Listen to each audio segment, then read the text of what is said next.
बिस्मिल्लाहिर्रहमानिर्रहीम। अक्सर औरतों को डिलीवरी के बाद ये आर्ज़ा पेश आ जाता है कि उनका दूध जो है वो रुक जाता है। बच्चे को दूध पिलाने के लिए उनकी ब्रेस्ट में पिस्तानों में दूध नहीं आता, जिसकी वजह से बच्चा भी परेशान होता है और मरीज़ा ख़ुद भी परेशान होती है कि ब्रेस्ट के अंदर दर्द होना शुरू हो जाती है, स्वेलिंग हो जाती है और उसी के साथ उनको टेम्परेचर हो जाता है, सर दर्द होना शुरू हो जाती है, बहुत ज़्यादा मुश्किल पैदा हो जाती है। तो ये औरतों के अंदर आफ्टर डिलीवरी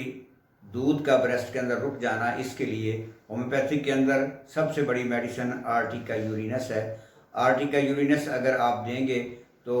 दूध की मिकदार भी बढ़ेगी और मरीज़ा की परेशानी भी दूर हो जाएगी और बच्चे की खुराक का मसला भी हल हो जाएगा। इसी तरह दूसरी बड़ी मेडिसिन है बेलाडूना।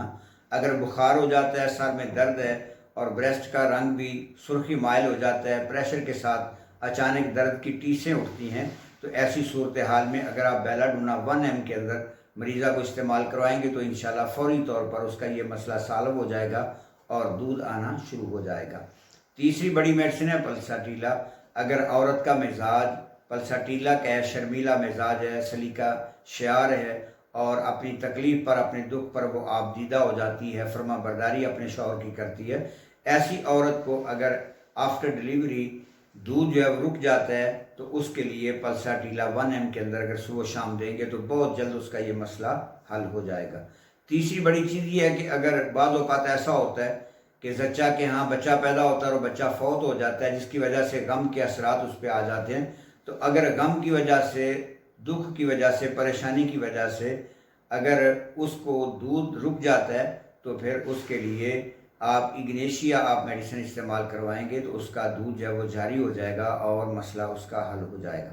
और अगर बुखार इसके साथ आता है, बहुत ज़्यादा परेशानी आती है, तो इसके लिए सल्फ़र और सुरानियम अगर आप दोनों चीज़ें मिलाकर देंगे तो वो औरत के लिए बहुत ही फ़ायदेमंद साबित होंगी। और अगर इस वजह से उसके सारे जिस्म में दर्द होती है, डिलीवरी के बाद बुखार हो जाता है, सारे जिस्म में दर्द हैं या पेशाब रुक जाता है और इसके साथ दूध भी रुक जाता है, तो ऐसी सूरत हाल में आर्निका 200 में अगर आप 2 दफ़ा डेली बेस पे देंगे तो उसका ये मसला हल हो जाएगा। एलोपैथी के अंदर इसका कोई भी दूसरा हल मौजूद नहीं है, वो बस ज़्यादा से ज़्यादा विटामिन इस्तेमाल करवाते हैं या कोई एनर्जी के लिए कुछ चीज़ इस्तेमाल करवाएंगे तो उसके खातिर खा फ़ायदा हासिल नहीं होता। तो जहाँ तक देसी टोटके का ताल्लुक़ है तो उसके लिए फलालैन का कपड़ा आप लें, गर्म पानी के अंदर उसको भिगोएं और मरीज़ा के जो ब्रेस्ट है, जो पिस्तान है, उसके ऊपर हल्का हल्का उससे मसाज करें और उसका मसाज करने के बाद फिर या तो तेल जैतून या फिर मीठा तेल जो है जिसको इस्तेमाल किया जाए, हल्का हल्का मसाज किया जाए, तो उसकी वजह से भी ब्रेस्ट के टिश्यू जो है वो नरम हो जाते हैं और आसानी के साथ फिर ब्लड आना, वो जो दूध है उसका आना शुरू होता है, ब्लड की सर्कुलेशन ठीक हो जाती है, बुखार ख़त्म हो जाता है और दूध का आना भी उसके लिए आसान हो जाता है, जिससे मरीज़ा की परेशानी भी दूर होती है, लवाहिकीन की भी परेशानी दूर होती है और उसके साथ साथ बच्चे का दूध का मसला भी हल हो जाता है। तो एक मुआलिज को ऐसी सूरत हाल में ये तमाम तर मजमूई सूरत हाल को मद्देनज़र रखना चाहिए और मरीज़ा का ट्रीटमेंट करना चाहिए। अस्सलाम वालेकुम।